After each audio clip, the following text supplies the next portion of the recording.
If you take a close look at a modern banknote, you are looking at one of the greatest magic tricks in human history. It is a piece of cotton blend paper, or these days, a thin slip of plastic, adorned with intricate portraits, security holograms, and official signatures. Intrinsically, it is almost entirely worthless. Yet we will work for it, fight for it, and trust our entire lives to it, all based on a shared, invisible agreement. We believe it has value because everyone else believes it does. But money wasn't always an act of collective imagination. For thousands of years, money had to be heavy. It had to be real. It was gold, silver, copper, or salt. So how did humanity make the massive cognitive leap from holding physical, tangible wealth in their hands to trusting a fragile piece of paper?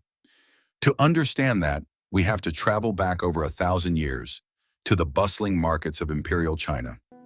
During the Tang dynasty in the 7th and 8th centuries, China was experiencing an unprecedented commercial boom. Trade was thriving, but it had a massive physical bottleneck: the currency. The primary money of the day was the copper cash coin. These coins had a square hole in the middle, designed so merchants could string them together on thick cords. A string of 1,000 copper coins weighed about 6 pounds. Now imagine you are a silk merchant traveling hundreds of miles across the empire to buy inventory. If your transaction requires tens of thousands of coins, you don't just need a wallet, you need a caravan of pack mules and an armed guard just to transport your cash. It was slow, it was exhausting, and it made you an incredibly easy target for bandits. Eventually, the merchants of China decided they had carried enough weight. They came up with a brilliant, decentralized workaround.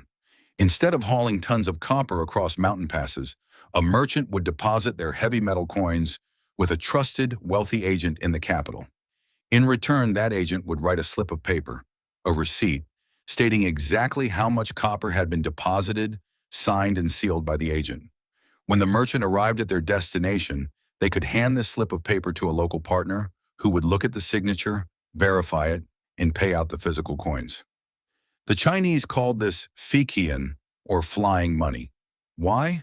Because unlike heavy copper, these paper receipts could literally fly across the country in a traveler's pocket. Initially, these weren't currency. They were just glorified deposit slips. But then, merchants realized something revolutionary. If I have a slip of paper worth 1,000 coins, and you want to sell me 1,000 coins worth of tea, why should I go pull the heavy metal out of the warehouse? Why don't I just hand you the piece of paper and let you go redeem the copper whenever you want? And just like that, the paper itself began to circulate as money. By the 11th century, during the Song dynasty, the government saw the immense power of this private merchant system and decided to nationalize it. In the Sichuan province, they officially issued the world's first state-backed paper currency, the jiaozi. These notes were beautifully printed on paper made from mulberry bark. They were stamped with multiple official seals, decorated with complex hand-drawn illustrations of pastoral scenes to prevent counterfeiting, and marked with a simple promise: this paper can be exchanged for real copper on demand. For a long time, the system worked beautifully.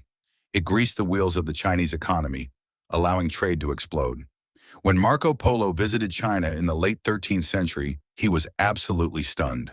He wrote home to a skeptical Europe, describing how the Great Khan could effortlessly transform the bark of a tree into vast riches, and how everyone accepted this paper as if it were pure gold.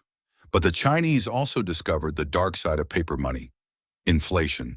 With metal coins, the money supply is naturally limited by how much ore you can dig out of the ground. But with paper, the only limit is how fast your printing presses can run. During wars and economic strain, successive dynasties printed more and more paper money to cover their debts, without keeping enough gold or copper in reserve to back it up. Eventually, the public lost faith. The value of the paper collapsed, and by the mid-15th century, China actually abandoned paper money entirely for several hundred years, returning to silver. Meanwhile, thousands of miles away, Europe was about to learn the exact same lesson, but through a different road. For centuries, European trade relied on gold and silver. But in the 17th century, a crisis of trust hit England. King Charles I, desperately short on funds, seized all the gold that merchants had stored for safekeeping in the royal mint. Having lost faith in the crown, wealthy merchants began storing their gold in the private vaults of local goldsmiths. The goldsmiths would hand the merchants a receipt for their gold. Just like in ancient China, these goldsmiths' receipts began passing from hand to hand as a medium of exchange.